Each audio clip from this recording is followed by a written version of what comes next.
have a crowd in the house. All right.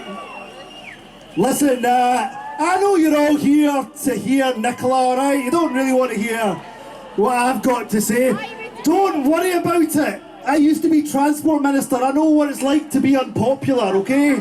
So I won't take up too much of your time, but just a few remarks from me. Honestly, standing here as a Glasgow boy in George Square, where we have tens of thousands of people, what a beautiful sight you all are. You're gorgeous. And do you want to know what I see when I stand here? I see people of all colours. I see the black standing next to the white, standing next to the brown. I see men and women. I see people of many nationalities. I see the gay and the straight. I see the religious and the agnostic. And that is what our movement is about. It's an inclusive movement. Whoever you are, wherever you're from, this is your country.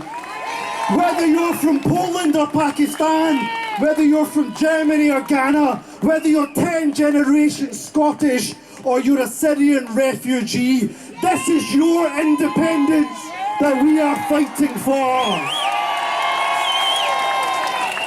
An independent Scotland will be a rainbow nation. And my God, we're in Glasgow. Glasgow is a city where migrants have contributed so much.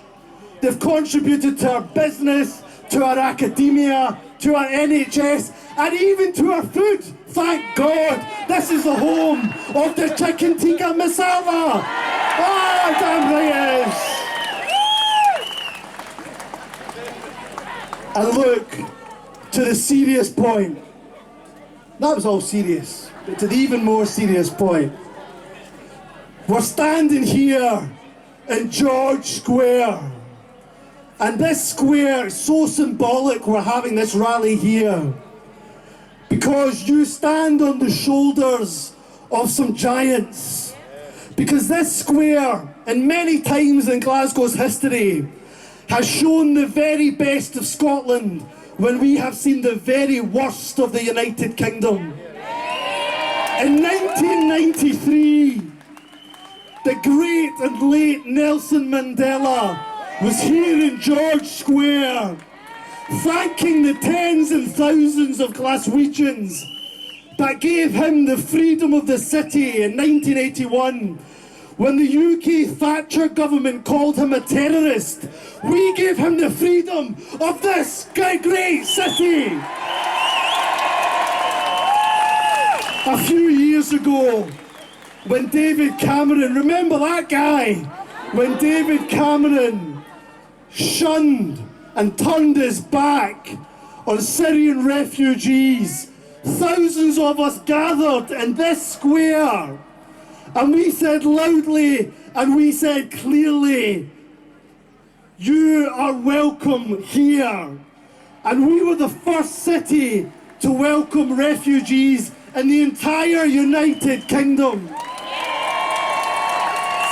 And just a matter of weeks ago, in this square, thousands of young people took off from school and they stood up for their rights and said to us, the Olgians, leave us a better planet, leave us a sustainable planet, leave us a brighter future. And the pro-independence parties, we said, go on yourself, while the UK government tried to give them detention.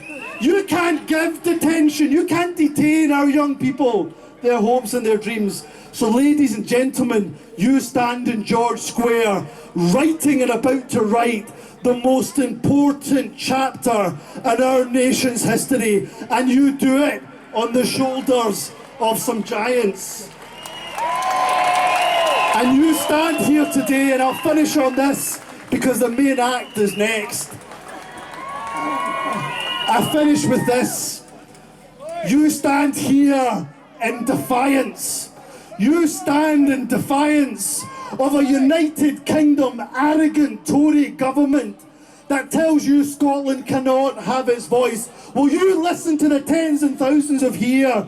We will not just have our voice, we will choose our own path. and that path will be to reclaim our own independence once again.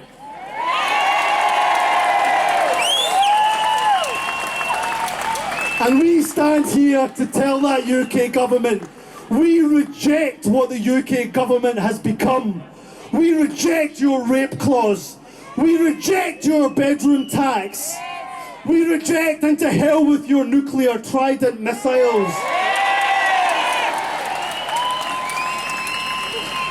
And I end on this. I ask you one favour, and indulge me for just a second, because we've got one hell of a campaign to fight for.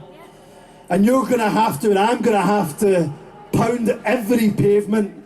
We're going to have to chap every door. We're going to have to look in the whites of the eyes of every friend and colleague and neighbour that you come across to get them to vote for independence. But I want